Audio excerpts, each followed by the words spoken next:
Hey guys! Welcome to my channel. Mahilig ka din ba sa ukay-ukay? Alam mo ba na sa Cubao, madaming pwedeng puntahan na magaganda at mura yung mga damit. Kaya ngayon, share ko sa inyo ang aking ukay-ukay hopping in Cubao. Ano yan? So, kasama ko si Ana. Dito kami ngayon sa ukay-ukay sa Farmers Cubao, sa Arayat pala. Dito ako lagi namimili. So, tara, tingnan natin yung mga items dito. 3 items allowed inside the fitting room. Maliit lang siya pero dito ako lagi namimili. Dito ako lagi nakakakita ng magaganda. May mga sinusuot ko pang Korea. And minsan pa nga pang events. Ito yung loob ng ukay-ukay. Maliit lang to pero ang daming magagandang items dito. So, dito to sa may Farmers Arayat. So, kailangan talaga isa-isa. Medyo nakakangalay lang kung masyadong malapit. Tapos nakataas ka. Maganda siguro kung medyo malayo. Baka masakit ka mo. Saka ang sakit talaga sa bato. Dito naman yung mga long sleeve. Meron ako dito nakita. Jacket, mga coat. Minsan din saswertehan ka na makikita mo agad yung maganda. Tsaka style mo tulad nito. Ano meron dyan, Ana? Naalala ko lang yung elementary school uniform. Di ba parang tisyong nilukot? Dito naman yung mga skirt, 70 pesos. So, may denim. Dito naman yung mga pantalon, 100 pesos. Kapag nag-uukay-ukay ako, ang ginagawa ko, lahat yung nakikita kong maganda, hinahawakan ko lang muna kahit na hindi pa ako sure kung kukunin ko o hindi. Para at least mas madaling pumili. Ito na yung mga napili ko. Papakita ko isa-isa.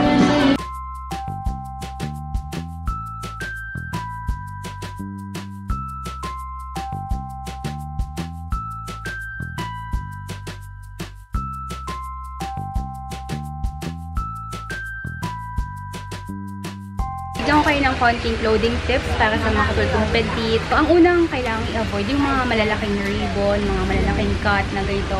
Kasi magmumukha tayong mas maliit, parang kakainin tayo nung cut ng damit. Pangalawang kailangang i-avoid yung malalaking print tulad nito. Kasi pag sinuot mo siyang ganyan, para kang nilalaman ng print. So, after ko nang isa-isahin yung mga napili ko, ngayon naman, ang ginagawa ko, binabalik ko na. So, babalik ko lang. In the end, itong 5 na items lang yung napili ko. Itong red na sweater, dress, and then long sleeve. Itong parang lukot na tissue. Medyo kakaiba pero unique kasi. And then itong shimmery top. Meron din mga sapatos. 100 pesos. Ito palang mga to, hindi siya 100 kasi maganda yung quality. Tapos may brand. So, 500 pesos per pair. Pag medyo mahal, hindi nila nilalabas yung partner. Tapos na ako mamili. In the end, 4 na items lang. Meron pa akong binalik na isa. So, magbabayad na ako. Meron na ako eco bag. Yan. So, pag mamimili kayo, maganda pag may eco bag, diba? Para hindi na nagpa-plastic. Magkano po total lahat niyan? 70. So, mag-uukay-ukay. Hopping kami. Mula dito sa Arayat. Lipat naman kami sa kabila sa may Farmers Plaza. So, dito tayo. Mababa tayo. So, doon kami galing sa kabila. Ito naman yung Farmers. Ngayon naman, dito, tatawid tayo. May mga ukay-ukay din dito. Uncommon, trendy, mga fashion delight. Pero usually kasi kapag branded, yung ukay-ukay, medyo mahal. Pero check out pa din natin kung may maganda. Tingnan natin kung merong affordable dito. So, according to Ana, pag wala daw nakalagay ng mga prices, medyo nakakaduda. Pero tingnan natin kung magkano. So, ang goal ko talaga ay makahanap ng 2 items lang. Isang dress na panig pang winter, medyo makapal, and then coat. So, yun lang yung goal ko, pero medyo madami na ako nabili.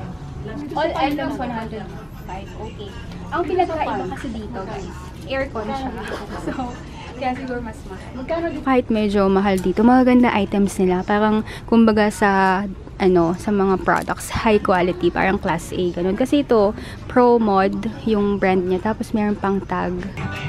Sobrang dami. So, kung gusto nyo sumayaw ngayong Pasko, mag-costume, or pang family, parang meron itong 20 pieces para Yung una ako nag-ukay dito, parang last year, puppy pa lang tong aso na to. Hello! Medyo scary lang siya, pero alam nyo bang may lahi yung ganitong aso? Hi! Ayan. Mangangagat ka ba? Hindi. Meron ng mga tag yung tinda nila, oh. Branded ukay, no? Pero kung 105, pwede na din. Ganda yan. Ay, 50 pesos ba ito? O slack and leggings? Ah, okay. So, hindi 50 ang mga yan.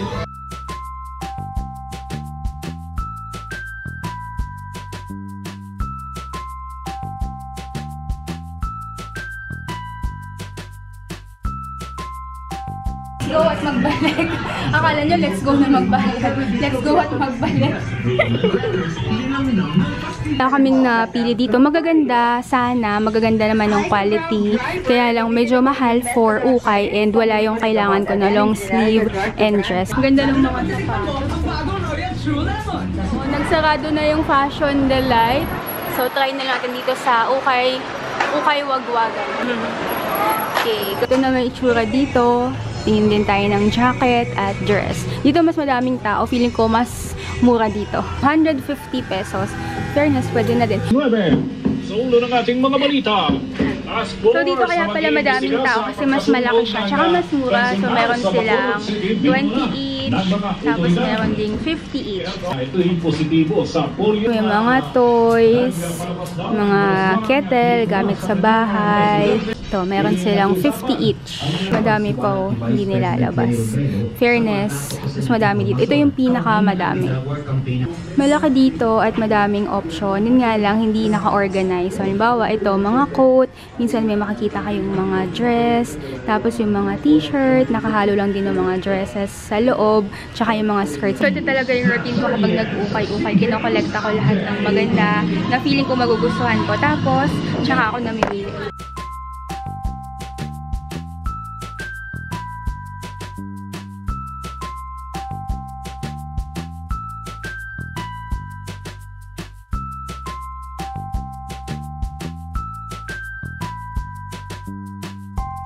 Ana, for you.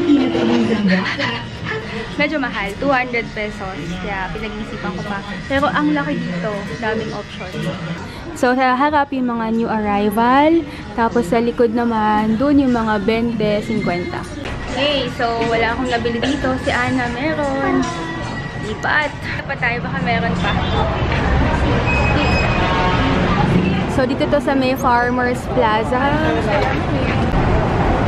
So, dito meron pa naka-open na Fashion Delight. Alam ko talaga, mahal dito. Pero, check na rin natin.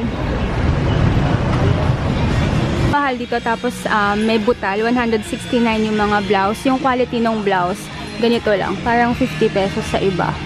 Itong mga dresses, 269.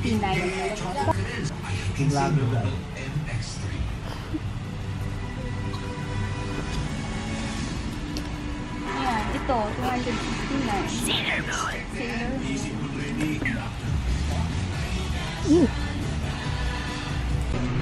So, malaki dito. And puro green hanger.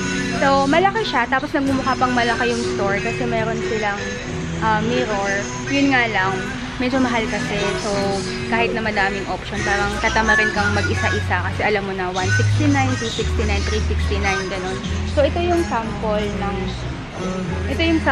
169. Yan, t-shirt. Tapos yung brand niya, wala namang brand. Kailangan mo talaga sumiksik sa mga damit. Uy! Ganyan ang pagdaan dito.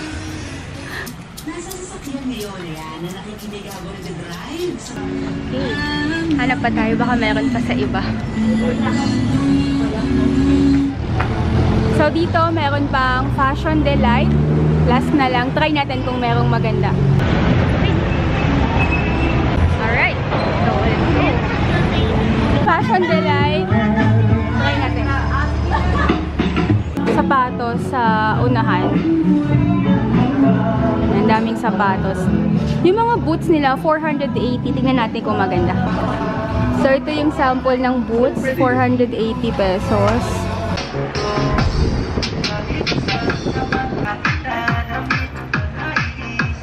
Sa mga shorts naman, 109. Ito yung sample. Ayan, 109 pesos. 109 na skirt. Ganito yung sample. Malaki din tong branch ng Fashion Delight. Tapos, ganun din. Halo-halo siya. So, mayroong mga dress, may top, may blouse, may skirt. So, kailangan talaga maghalong cut, isa-isahin. Pero, sobrang laki. So, kung pupunta kayo dito, maganda. Ito lang siguro yung pupuntahan nyo. Hindi kayo mag-uukay-ukay hopping. Kasi, dito pa lang, ubos na yung halos kalahating araw. Okay din sana yung madaming option kasi madami kang pagpipilian, daming items. Yun nga lang kapag meron kang hinahanap na specific, halimbawa ko bestida or coat, medyo mahirap kasi kailangan mong isa-isain lahat ng items. So para sa akin, yung ukay-ukay mas okay kung random nilang na punta ka lang sa ukay, kung anong gusto mong makita or mabili, yun lang yung bibilin mo. Okay, so yan ang aming ukay-ukay in Cubao with Anna. Ito yung nabili namin. So ang nabili ko, 4 items. Ikaw, ilan nabili? Isa. Nag-enjoy ka ba? Yes. Ang dami din, no? Kahit sa Cubao lang. Yung nga lang, merong mura, merong mahal. Anong tip mo para sa kanila? Huwag kayo magpanik-panik. Kung ano lang talaga yung kailangan mo at the moment. So, tama yan. Yay! Thank you for ukay-ukayin with me. Bye!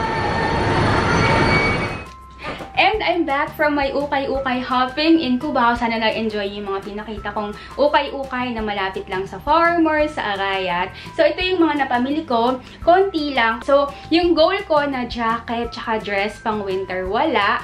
Pero ito, at least sure ako na magagamit ko talaga sa sweater na manipis lang, na ito yung favorite ko kasing kulay ngayon na Dusty Rose, 70 pesos lang. Actually, lahat to, isang store lang yung pinagbilihan ko, yung unang store na finiture namin. Doon lang kasi talaga ako madalas namimili. Tapos doon, kahit na maliit lang siya, parang palengke, lagi ako nakaka-score ng magagandang items. So, ang turtleneck na maroon, ang tak naman niya, Giordano, 70 pesos lang din. Hindi siya pang winter kasi wala siyang lining sa loob, pero pang Pilipinas pwede na rin. Tapos itong dress naman, pwede kong patungan sa loob ng itim, ng nude, kahit nga itong maroon parang bagay din eh. 70 pesos din siya. Ang inisip ko dito, bagay siya sa black na boots, ganyan, or nude na heels.